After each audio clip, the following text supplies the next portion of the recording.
সিলেট। সংবাদ পড়ছি শাহনাজ পারভীন। সিলেট আদালতের বিচার প্রার্থীদের জন্য নবনির্মিত ন্যায়কুঞ্জের উদ্বোধন করেছেন প্রধান বিচারপতি ওবায়দুল হাসান। গতকাল দুপুরে জেলা জজ আদালত প্রাঙ্গণে ন্যায়কুঞ্জ উদ্বোধন করেন তিনি।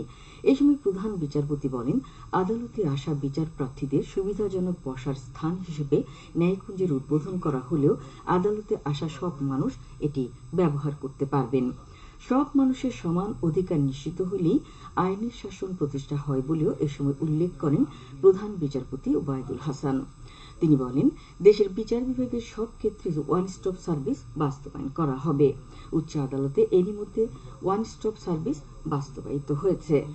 আগে জামিন আদেশের কপি পেতে অনেক সময় ব্যয় হতো, এখন তা সঙ্গে সঙ্গে আপলোড হয় এবং আদেশ যথাস্থানে পৌঁছে যায়।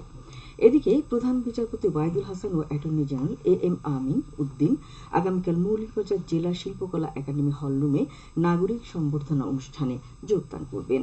মৌলভীবাজার পৌরসভা এর আয়োজন করেছে। শ্রমিক মালিক গর্ব দেশ, স্মার্ট হবে বাংলাদেশ।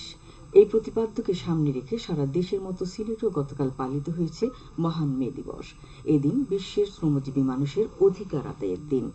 1886 সালের এই দিনে মার্কিন যুক্তরাষ্ট্রের শিকাগো শহরের হে মার্কেটের শ্রমিকরা 8 ঘন্টার কাজের দাবিতে জীবন উৎসর্গ করেছিলেন। ওই দিন তাদের আত্মদানের মধ্য দিয়ে শ্রমিক শ্রেণীর অধিকার প্রতিষ্ঠিত হয়েছিল। শ্রমজীবী মানুষের অধিকার আদায়ের জন্য শ্রমিকদের আত্মত্যাগের এই দিনকে তখন থেকে সারা বিশ্বে মে দিবস হিসেবে পালন করা হচ্ছে। দিবসটি উপলক্ষে সিলেট জেলা প্রশাসন ও আঞ্চলিক শ্রম দপ্তর এবং শ্রম কল্যাণ কেন্দ্রের উদ্যোগে গতকাল নগরীর কবি নজরুল অডিটোরিয়াম থেকে বের করা হয় বর্ণাঢ্য র্যালি। পরে অডিটোরিয়ামে অনুষ্ঠিত হয় আলোচনা সভা।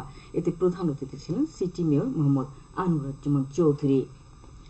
শ্রমিক সংগঠন সহ বিভিন্ন রাজনৈতিক ও সামাজিক সংগঠন পৃথকভাবে দিবসটি পালন করে। দিবসটি উপলক্ষে র্যালি ও আলোচনা সভা অনুষ্ঠিত হয়েছে। গতকাল সিলেটের গোলাপগঞ্জে উপজেলা সদরে থেকে বের করা হয় র্যালি। পরে উপজেলা পরিষদে অনুষ্ঠিত হয় আলোচনা সভা। অনুষ্ঠানে উপজেলা চেয়ারম্যান মঞ্জুর কাদের শাহ ফেলিম সহ জনপ্রতিনিধি ও বিশিষ্ট ব্যক্তিবর্গ উপস্থিত ছিলেন। বিয়ানীবাজারেও নানা কর্মসূচির মধ্য দিয়ে দিবসটি পালিত হয়েছে। এছাড়াও নানা কর্মসূচির মাধ্যমে মহান মে দিবস পালিত হয়েছে গতকাল মৌলভীবাজারে। এই উপলক্ষে জেলা প্রশাসন, শ্রম অধিদপ্তর ও জাতীয় শ্রমিক লীগের উদ্যোগে বের করা হয় বর্ণাঢ্য র্যালি। র্যালিটি শহরের গুরুত্বপূর্ণ সড়ক প্রদক্ষিণ করে কেন্দ্রীয় শহীদ মিনারে এসে শেষ হয়। সেখানে জাতির পিতা বঙ্গবন্ধু শেখ মুজিবুর রহমানের প্রতিকৃতিতে পুষ্পস্তবক অর্পণ করা হয়। পরে জেলা শিল্পকলা একাডেমিতে অনুষ্ঠিত হয় আলোচনা সভা। এতে প্রধান অতিথি ছিলেন সংসদ সদস্য জিল্লুর রহমান। এছাড়া জেলা শহরের বেড়িপাড় ট্রাক লরি স্ট্যান্ড থেকে বের করা হয় মোটরযান শোভাযাত্রা।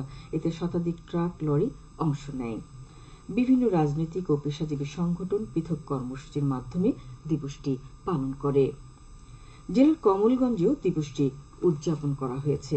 এই উপলক্ষে জেলা নির্মাণ শ্রমিক ইউনিয়নের আয়োজনে বর্ণাঢ্য র্যালি উপজেলা চৌমুহনী থেকে ভানুগাছ বাজার প্রদক্ষিণ করে জেলা পরিষদ অডিটোরিয়ামে আলোচনা সভায় মিলিত হয়। এতে প্রধান অতিথি ছিলেন উপজেলা চেয়ারম্যান বীর মুক্তিযোদ্ধা অধ্যাপক মোহাম্মদ রফিকুর রহমান। দিবসটি উপলক্ষে শোভাযাত্রা ও আলোচনা সভা অনুষ্ঠিত হয়েছে জেলা শ্রীমঙ্গলেও। শ্রম কল্যাণ কেন্দ্র, শ্রম অধিদপ্তর, শ্রম ও কর্মসংস্থান মন্ত্রণালয় আয়োজিত অনুষ্ঠানের প্রধান অতিথি ছিলেন উপজেলা চেয়ারম্যান ভানুলাল রায়।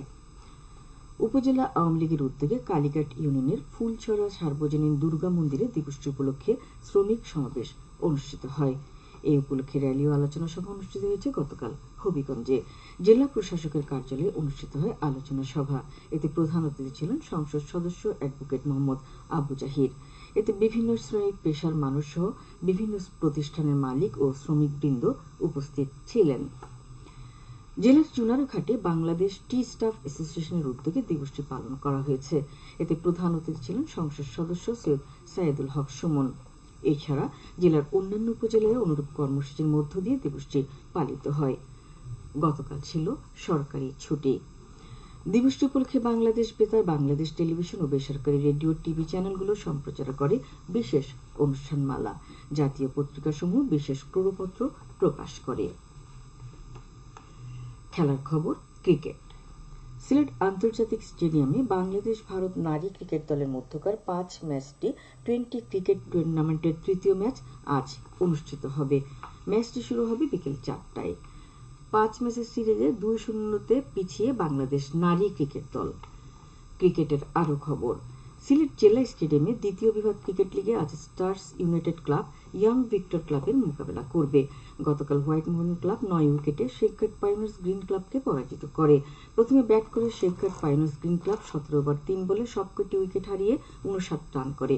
জবাবে হোয়াইট মোহন ক্লাব 7 ওভার 4 বলে 1 উইকেট হারিয়ে জয়ের লক্ষ্যে পৌঁছে যায়। ফুটবল। সিলেটের যোগীগঞ্জ উপজেলার Ganipur Kamal school and college মাঠে কলেজ ফুটবল টুর্নামেন্টে প্রথম কোয়ার্টার ফাইনালে ইউএসবিডি একাডেমি কালীগঞ্জ জয়লাভ করেছে। গতকাল তারা 1-0 গোলে 11 স্টার হাসিতলা একাদশকে পরাজিত করে। আজ গেছুয়া একাদশ এনআরবি ক্রীড়া সংস্থা মোকাবেলা করবে। সবশেষে আবহাওয়া। সন্ধ্যা 6টা পর্যন্ত পূর্বাভাসে বলা হয়েছে সিলেট সহ পার্শ্ববর্তী এলাকায় আজ কোনো সতর্কবাণী নেই এবং কোনো সংকেতও দেখাতে হবে না। আজ সিলেটের সূর্যোদয় হয়েছে 5:16 এবং সূর্য অস্ত যাবে সন্ধ্যে 6:23। সংবাদ শেষ হলো। আমাদের পরবর্তী স্থানীয় সংবাদ প্রচারিত হবে বিকেল 4:30।